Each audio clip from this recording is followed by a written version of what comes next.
Les cholestases intrahépatiques progressives familiales, aussi appelées PFIC, sont un groupe hétérogène de maladies génétiques rares qui touchent environ un nouveau-né sur 50 000.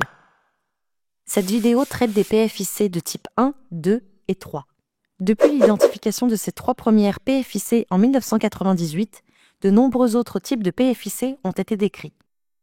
Ces derniers types sont plus rares et souvent moins bien connus. Il existe également une forme moins sévère de cholestase intrahépatique familiale, très proche des PFIC, qu'on appelle BRIC, aussi appelée cholestase récurrente bénigne. Ces BRIC sont dus aux mêmes causes que les PFIC, mais sont caractérisés par une maladie évoluant par poussée, avec une rémission complète entre les poussées et l'absence d'évolution vers la cirrhose. Les PFIC sont dus à des mutations dans des gènes qui codent des protéines impliquées dans la sécrétion biliaire. La sécrétion biliaire est permise par le transport des principaux constituants de la bile grâce à des protéines spécifiques. En dehors de toute pathologie, ces transporteurs sont présents à la surface des hépatocytes, cellules de foie, plus précisément au niveau du canalicule biliaire qui est le lieu de sécrétion primaire de la bile. Les mutations responsables de PFIC peuvent affecter les transporteurs à différents niveaux. Au niveau de l'expression, la mutation induit l'absence du transporteur. Au niveau du transport intracellulaire, le voyage du transporteur au sein même de la cellule est altéré. Au niveau de la fonction, la protéine ne permet pas la sécrétion des composants de la bile.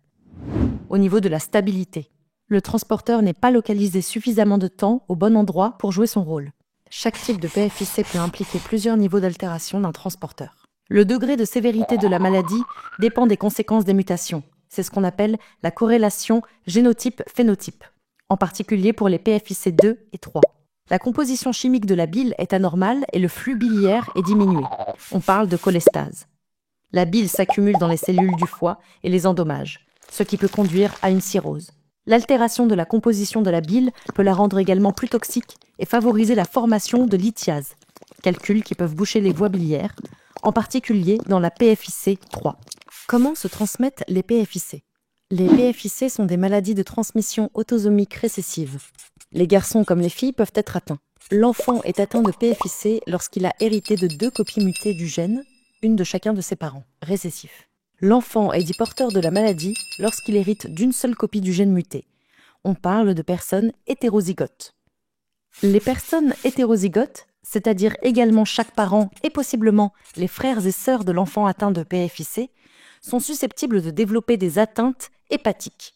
Les femmes peuvent développer une cholestase à l'occasion d'une grossesse, cholestase gravidique, ou de la prise d'un contraceptif oral.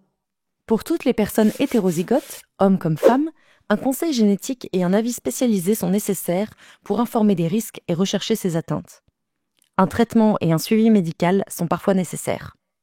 Les types de PFIC. Un test génétique sur un prélèvement de sang permet de diagnostiquer la maladie, PFIC, et de déterminer le type de PFIC. Il permet de mettre en évidence les mutations du gène. Les parents doivent également être prélevés pour confirmer le diagnostic de l'enfant et permettre un conseil génétique. Les PFIC 1 et PFIC 2 apparaissent généralement dans les premiers mois de la vie. L'apparition de PFIC 3 peut survenir plus tard dans la petite enfance, dans l'enfance ou même au début de l'âge adulte. La PFIC 1 touche le foie et d'autres organes, dont le tube digestif, le pancréas et l'oreille interne. La PFIC 2 touche le foie, souvent de façon sévère et précoce, avec un risque important de cancer du foie ou d'insuffisance hépatique. La PFIC 3 est généralement responsable d'une cirrhose biliaire avec hypertension portale pendant l'enfance. Elle est associée à un risque élevé de maladie lithiasique du foie, calcul biliaire. Symptômes hépatiques et prise en charge. Les symptômes de la cholestase sont des démangeaisons extrêmement intenses et invalidantes, appelées prurites, en lien avec une concentration élevée d'acide biliaire dans le sang. Les acides biliaires sont les constituants détergents de la bile. Le prurite altère le sommeil et génère des troubles du comportement et de l'attention. Les lésions de grattage peuvent être importantes et stigmatisantes. Différents médicaments sont proposés pour essayer d'améliorer la sécrétion biliaire ou pour réduire le prurite. Acide ursodésoxycholique, rifampicine et, depuis peu, les inhibiteurs d'IBAT. Avant la mise à disposition des inhibiteurs d'IBAT, et en cas d'inefficacité des autres médicaments, une chirurgie était proposée pour diminuer le taux d'acide biliaire qui circule dans le sang, la dérivation biliaire externe. Un morceau d'intestin est utilisé pour relier la vésicule biliaire à la peau, stomie, Le but étant d'éliminer une partie de la bile, et donc des acides biliaires qu'elle contient, dans une poche placée sur la peau. Parmi les autres symptômes observés dans les PFIC, l'ictère, jaunisse, est possible, en particulier chez les nouveau-nés. Il peut être transitoire. Parfois, des selles décolorées, voire blanches. Un déficit d'absorption des graisses alimentaires et des vitamines grasses, qui peut être responsable d'une carence en vitamines liposolubles, A, D, E, K, d'un retard de croissance staturopondéral, poids, taille, et d'une diarrhée, selle graisseuse ou stéatorée. Il est parfois nécessaire de prescrire une assistance nutritionnelle, soit sous forme d'un enrichissement du régime alimentaire en sucre et en matières grasses absorbables sans acide biliaire, triglycérides à chaîne moyenne, soit par la mise en place d'une sonde nasogastrique qui passe par la narine et descend jusqu'à l'estomac pour apporter les nutriments nécessaires. Dans la grande majorité des cas, la maladie évolue vers la cirrhose, possiblement responsable d'une hypertension portale et d'une insuffisance hépatique. Une transplantation hépatique est souvent nécessaire chez les patients atteints de PFIC, le plus souvent pendant l'enfance. Cette transplantation est nécessaire du fait d'un prurite sévère et réfractaire au traitement, et ou d'une cirrhose décompensée, ou d'un cancer du foie.